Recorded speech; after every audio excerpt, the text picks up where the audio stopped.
Asher, ano yung dahilan ng pagkaantala sa proyekto na yan nga yung bahagi ng NLEX, SLEX connector at yung sa Skyway 3? Malaking problema sa right of way ang nagpatagal sa konstruksyon itong interjection or interconnection project na ito sa bahagi ng NLEX SLEX connector na kokonekta sa Metro Manila Skyway Stage 3.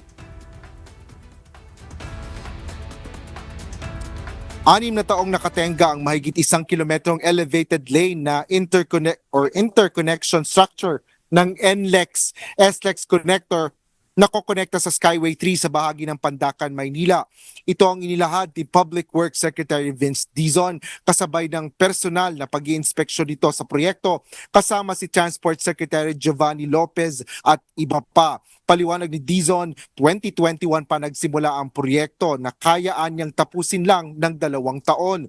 Nang abutan nila ang proyekto noong nakaraang taon, 60% pa lang anya ng right of way acquisition ang nakumpleto. Bunsod nito, hindi makapagpatuloy ng konstruksyon ang mga pribadong sektor na partner ng gobyerno sa proyektong ito hanggat hindi naaabot ang hindi bababa sa 80% ng right of way acquisition. Ngayong araw, kinumpirma ng kalihim na 98% na ang right of way acquisition para sa proyekto. So sabi ni PBBM, bilisan to. Finally, nagawa nating bilisan yung right of way acquisition since early last year. And now, ito na. No, full blast na tayo. No? So, and ang commitment sa atin ng San Miguel and ng Metro Pacific is by first or second quarter, by hopefully the latest middle of next year, tapos na. Binigyan din naman ni Secretary Lopez na ang layo ng proyekto na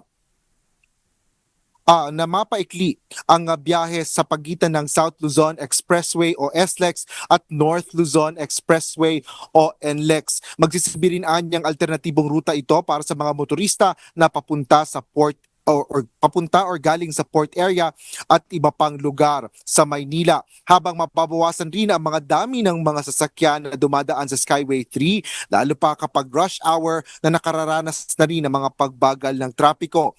Kapag natapos na ang proyekto, magbebenepisyoan niya dito ang nasa 30,000 sasakyan kada araw. Kapag natapos po ito, ang proyektong ito, no, hopefully by next year, no, itong 1.2 kilometer na sinasabi nating connector.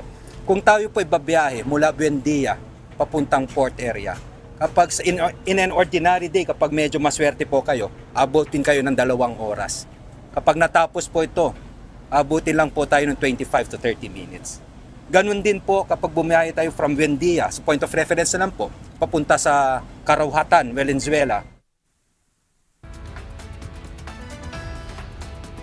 Tiniyak din ni DPWH Secretary Dizon na tuloy-tuloy at full blast na ang konstruksyon nitong interjection project na ito ng Manila Skyway or Metro Manila Skyway 3 at NLEX SLEX connector. Yan ang latest dito sa Maynila. Balik sa'yo, Aga. Maraming salamat, Asher Kadapan Jr.